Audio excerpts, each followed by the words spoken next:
how would you kind of, I guess, describe the emotions there, giving those final words and just thanking the crowd there at the end?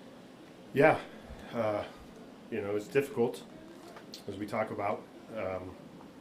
I'm thankful that I got to experience the emotion last night. But today was an emotional day all around, from the time I drove in, like we talked about, to right now. And yeah, I mean, I'm still kind of reeling right now. So the focus during the game helped eliminate those emotions. And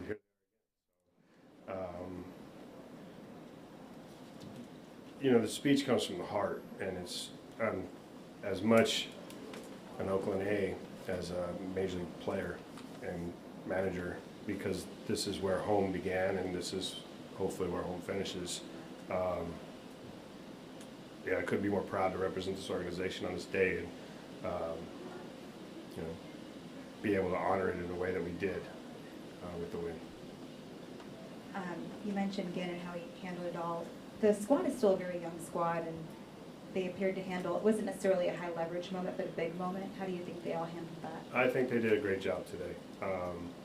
You know, this is, I'm not sure if this is the biggest crowd we've played in front of, but hands down, you know, guy to guy taking the at-bats, taking the mound, you know, they showed their maturity. We've got a lot of growth in front of us.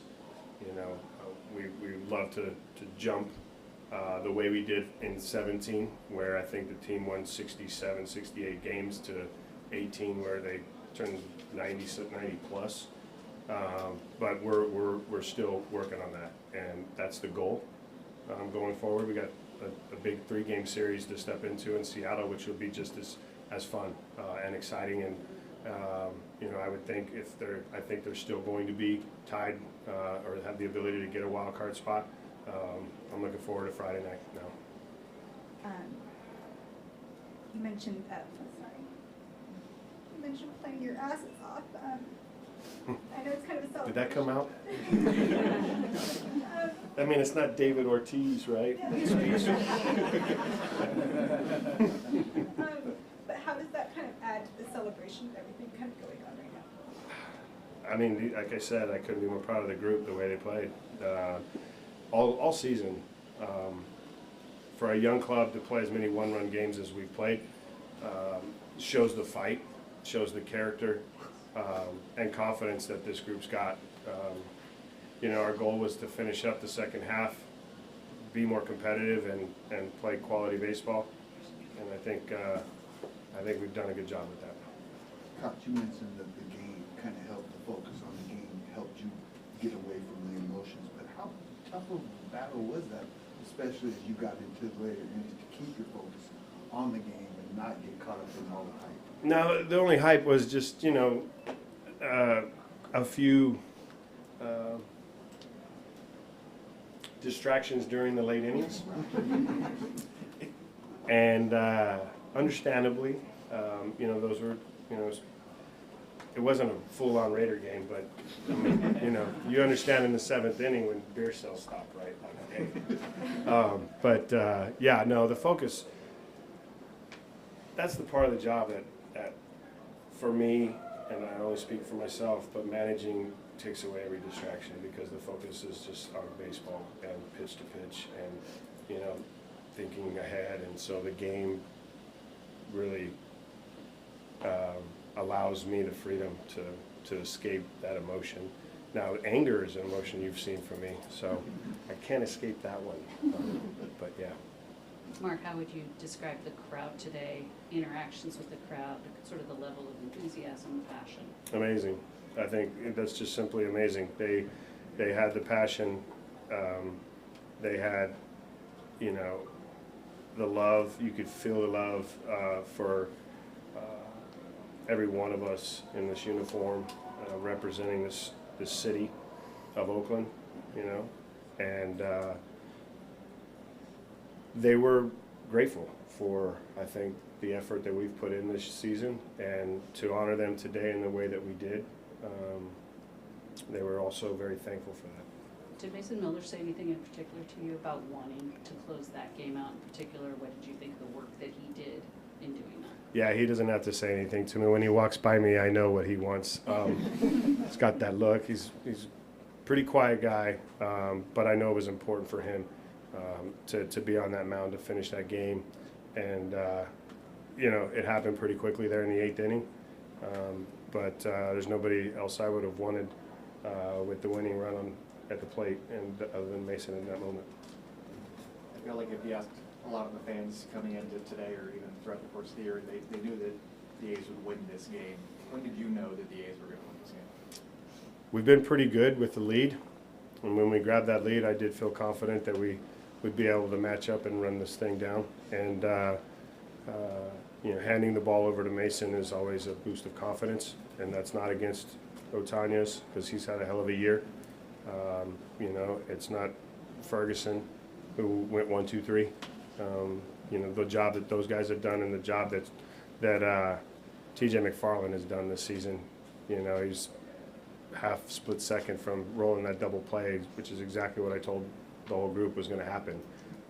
It just, the timing of it was, that's the fastest I've seen Lowe run down the baseline. Like, seriously. You've been here for playoff clinchers, you've been here in big moments. That roar at the end for that last out and the intensity of the crowd there, how does that compare? Yeah, for me, it was almost silent. It's weird, right? Like, I didn't really hear the roar. I just was watching the joy of Mason and the group. The game itself and the energy, kind of Susan referred to just the crowd itself.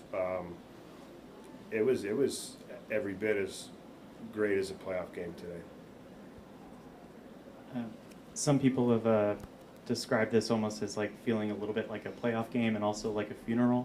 I'm curious, what the mixture of emotions was like for you going into deciding what to say on the field, because there's a lot you could have said, and if there's anything more that you would like to say that maybe in the second you didn't get a chance to say on the field. No, I'll leave that speech on the field as the final kind of final words for me.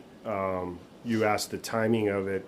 My wife and I drove away last night after we, walked the stadium, stood in center field where I had the privilege to play and wear this uniform for 4 seasons, and wrap my mind around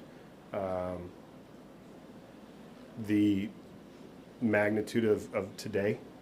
And we sat last night together and discussed the feelings that I had and the words.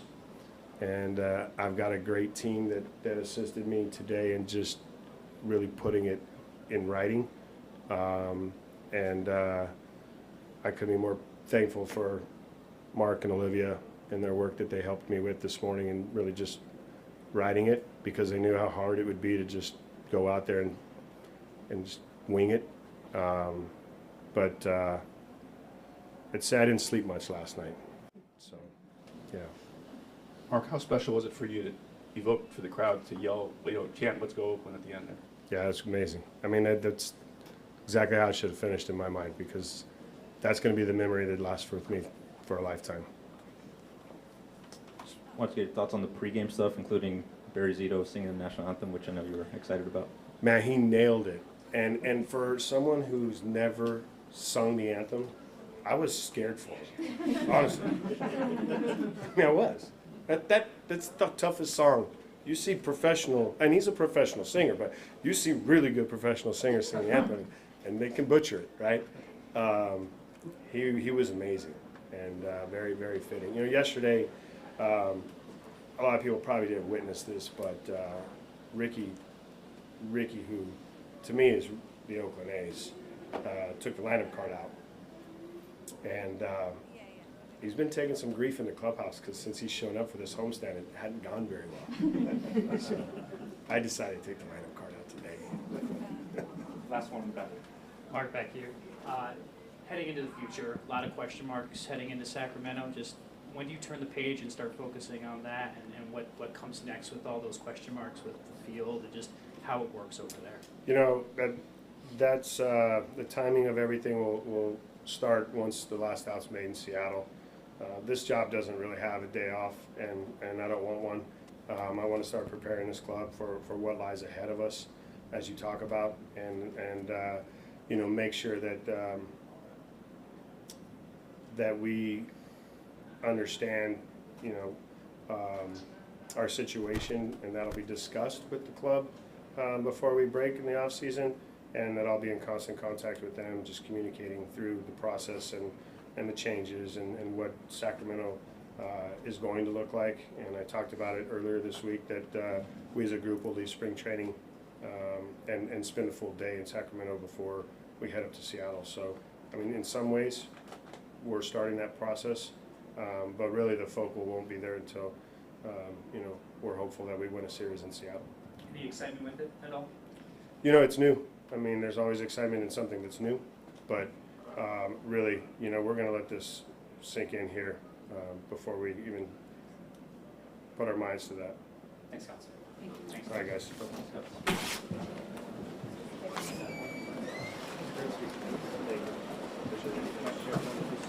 All right, yes, Seattle, baby. You guys gonna come? Yep, they're gonna have it covered.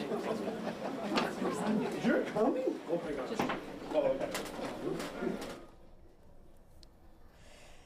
Good afternoon. I'm Karina Nova, live in the ABC 7 newsroom, and you have been watching a press conference from A's manager Mark Kotsay after their final home game playing at the Coliseum. At least it ended out with a win for the thousands of fans that were there today. 3-2 against the Texas Rangers, and it was an exciting game to watch for all those fans that filled all the seats. The manager said he wanted to win, got a win, and the pitcher was a rookie with his first big league win. So that was great for the fans to see as well. And we heard Mark Kotsay there say, we have amazing fans. The A's fans are great. He thanked the fans, said he's proud to represent the A's, and this was all after giving a speech on the field. We're going to have more live coverage of Mark Kotsay's press conference in our later newscasts today as we take a live look at the Coliseum after they have their final game there today. The A's playing until they move to Sacramento and then possibly to Las Vegas. We'll have much more coverage in our next live newscast at 4, but right now, here's more news.